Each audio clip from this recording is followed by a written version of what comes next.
Last year in doctrine, I think we went over this, so I don't want to spend a lot of time on it. I just want to refresh your memories.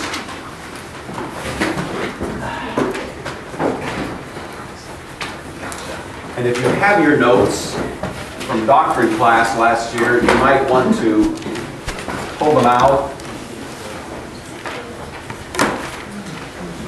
Because I want you to be responsible for this, but I don't want to spend a lot of time on it right now.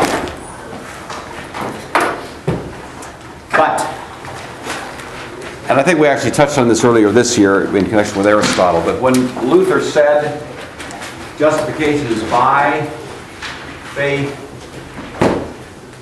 alone, we spent a little time dealing with the sense in which the word by is used. Remember that? And in that connection, we analyzed it using Aristotle's four causes. Does that ring a bell? A little bit? Should. And the four causes that Aristotle delineates are? Sydney, can you give me any or all of the four causes? I think it's formal. Formal. And then material. Material. Instrumental. Instrumental is not one of Aristotle's, but it does figure in later. So we got two of them. Ben, can you supplement the list? Formal, material. What are the other two causes from Aristotle? Well, there's the designer. I don't know what his word for that was. Okay. Anybody remember his words? We got two. Laura? Final cause is one of them. And which one is left? Go ahead. Efficient.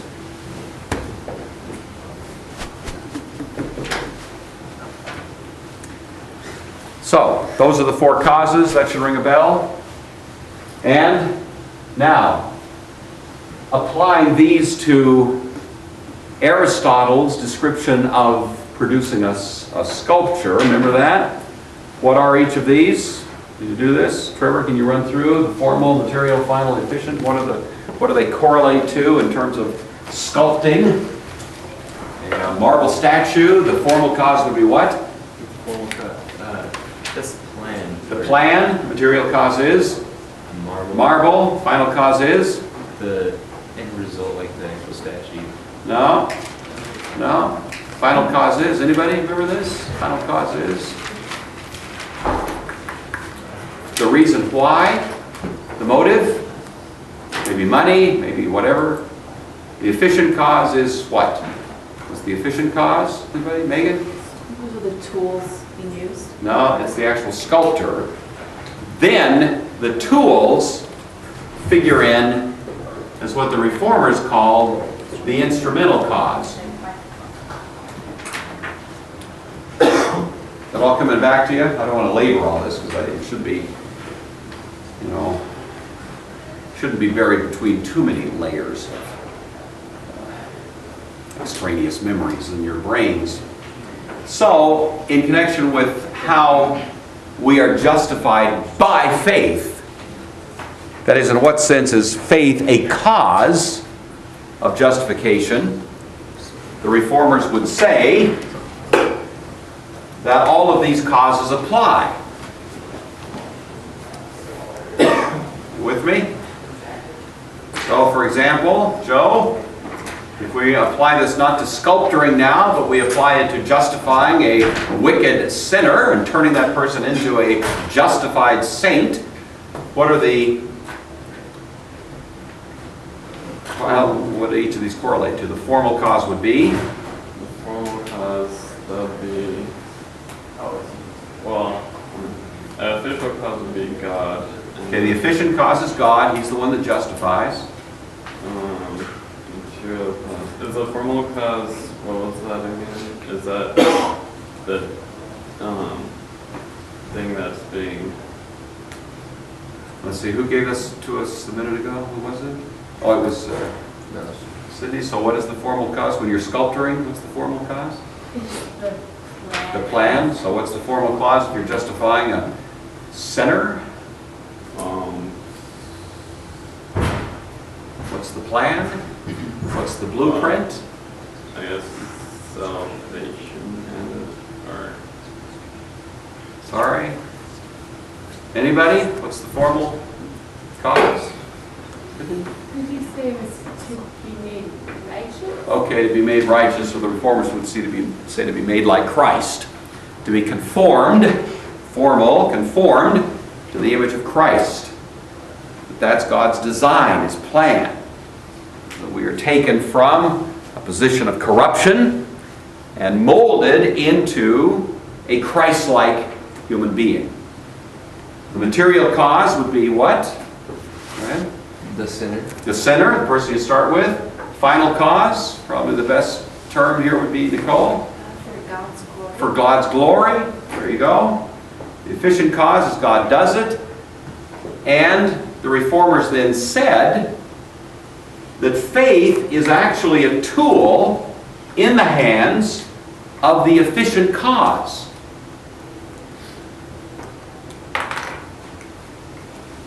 God uses faith as the instrumental cause of this transaction we call justification. Now the subtlety here, but the very important subtlety, is therefore faith is something God does, not something you do. Okay? That's the Reformers' view. We're dead. God acts toward us using these tools, but the tool is something that happens in you. Faith happens in you, but it's something God does. So that's just part of the predestinarian theology of the Reformers generally. Right? Okay, that all kind of comes back to you. I'm not laboring that, but I just want to make sure that's, because I want you to know that. You'll be responsible for that, but we spent quite a bit more time on that last year, working through it first time around. Now I just want to kind of snap my fingers and have it all go right back in your brains. And see. So I don't have to spend so much time on it. So that's happened, right? It's all there. Good. And then we move on to faith. So we also notice that the Reformers talked about the character of faith. And this most famous little formulation here is all three Latin terms. And now, Matthew, you can tick these right off the top of your head, can you not? Three Latin terms that capture the Reformed view of faith, of the components that make up faith. And those terms are, fiducia is one. All right, well, fiducia is the last one. Very good. Who remembers the other two? Anybody? Laura? Notitia is the first one. And the other one was assensus,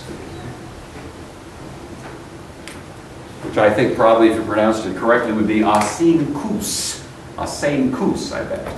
But I've always heard of assensus, so there you go. So, Kayla, what are we talking about with notitia? Basically, if you just gave an English word that kind of described what is notitia, you would use the English word what? I think it was notary or notified. Okay, those are all English words we get from that. That's true. The fundamental idea was, Spencer, do you remember this? Basic idea behind notitia, it's simply the... Something about, it's the beginning process, like it's something really subtle. I don't know. All right. It's not that subtle, but it is. Sydney? Wasn't it just the fact? It's the information.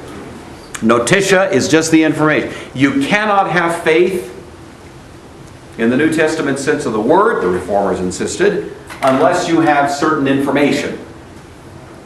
And that information would be what? What information do you have to have? The Pythagorean theorem? The speed of light? What is the information you need to have? Sarah?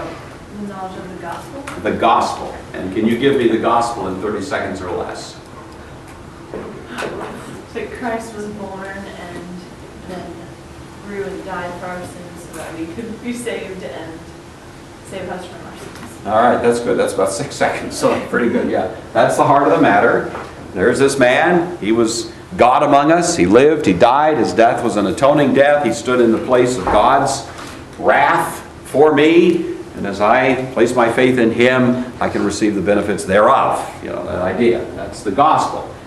So there's a very particular set of propositions that are connected with faith. And then, of course, on top of knowing that information, it's essential to what? What would the assensus factor here be, Josiah? Assensus would mean? I think it's to accept those ideas. Accept them as, that's As right. being true. That's right, to accept them as true, to assent. It's not enough just to know them. I have to agree to them, believe that they're true, sincerely believe it. And then what does the fiducia element add? What's going on there? Anybody? Trevor, what's the fiducia element?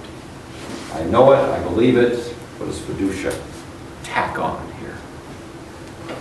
That means submitting yourself to God. Okay, that's the idea. Fiducia, as in a fiduciary, is a relationship of trust. And the precise idea is that I entrust myself to it. I make the gospel my fiduciary. I entrust myself to it in time and eternity. And implied within that is I do it with affection. I love it. So I know it, I believe it, I love it. You may recall, I think we talked about this last year. If a person, knows the gospel, believes it's true, James says, so far they're qualified to be, what? A demon, Because what the Christian brings to the table that the demon is lacking is not knowledge or conviction, but love. And that's not only true of demons, it's true of anybody that doesn't accept the gospel. The fundamental difference is that you love what they hate. The reformers would say the first two of these come by human instruments. We preach the gospel, we persuade people of its truth. That's why you're taking apologetics. You want to know and have some competence in the discipline of being able to not only communicate the gospel, but to persuade someone of its truth. But in the final analysis, the reformers say, this is the point where you are helpless. You cannot get them to love it. In fact, if you persuade them enough, but there's no grace in their hearts, all you're going to do is help them hate God more intelligently. You see. The better they understand it, the more they will resent it, unless God changes their hearts. And that's the sense in which, therefore, faith is an instrument in the hands of God. God has to change their hearts. Right? That all makes sense? That's the reformers' view. That we're deep in secondary doctrine. I'm not saying you need to believe this. I'm just saying this is what the reformers taught, and that's what we're covering right now. All right? It's a robust, predestinarian kind of theology. And I think you see why. That brings us then to the last word. This is where we spent a little more time last year. And I will go through this again. We probably won't get through much of it today. But it's the word alone. It's where we went through all that stuff last year about forensic. Remember that? Synthetic, imputation. If you have those notes, which I hope you do, then you should retrieve them and just bring them along, and it'll save you some handwriting because it'll just be there and we can kind of go through that more rapidly. If you didn't save those notes, then shame on you, because these notes are pure gold, and will serve you for years to come. But anyway, if you can turn those notes up, then I suggest you bring them to class Monday, and we'll pick up right there with that conversation.